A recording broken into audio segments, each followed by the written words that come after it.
የመድፉ የጎል መስመር በስፔናዊ ዴቪድ ራያ ይጠበቃል። እርሱ ከሌለ ኬፓ ቦታውን በብቃት ይሸፍናል። የኤምሬትስ ገናና ኮንክሪት በቢግ ጋቢ ግድግዳው ይዘየራል። ሱፐር ሳሊባ የማያንቀላፋው አጣማሪው ነው። ዩሊያን ቲምበርና ካላፊዮሪ የአርሰናል ባክፎር ከፍታ ሚስጥሮች። ቤን ዋይት፣ ማስኬራሄ፣ ኤንካፔና ስኬሊ አማራጭ ደጀኖች።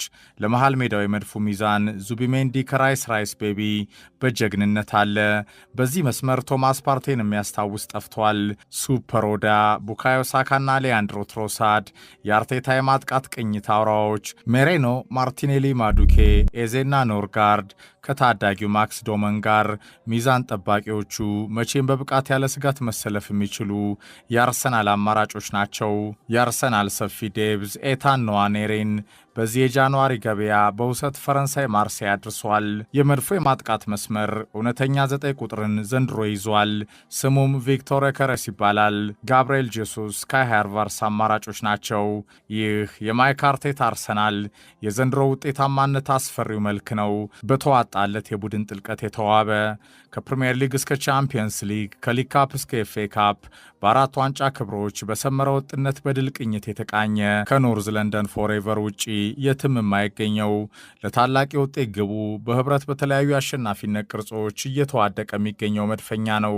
የአርሰናል የዓመታት አጃቢነትን ሊቀርፍ የቆረጠው ባልተጠናቀቀው የቤት ሥራ የሚጠራጠሩትን ጭምር እያሳመነ የመጣው የቶፕ ገነርስ የምርጡ አርሰናል ቀለም ነው። አድማጮች፣ ይህ አርሰናል ሁሉን ጨዋታዎች በማሸነፍ ጉጉት ከራደው ደጋፊው ምኞት ጋር በዚህ ሰዓት የትም የለም።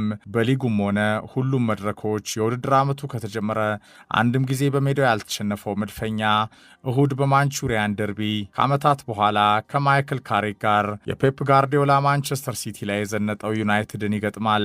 ሱፐር ሰንዴይ ሁለቱ የእንግሊዝ እግር ኳስ ጎልደን ኦልዲሶች በከፍታም ሆነ የውጤት ቀውሳቸው ሰዓት ለደቂቃ ዝንፍ ካላለው የዘመናዊ እግር ኳስ የላቀ ተጽዕኗቸው ጋር በዓለማችን አራቱም አቅጣጫዎች የሚገኙ ድንበር ተሻጋሪ እልፍ ደጋፊዎቻቸውን እንደያዙ በወሳኙ ጨዋታ ለድል ይዋደቃሉ።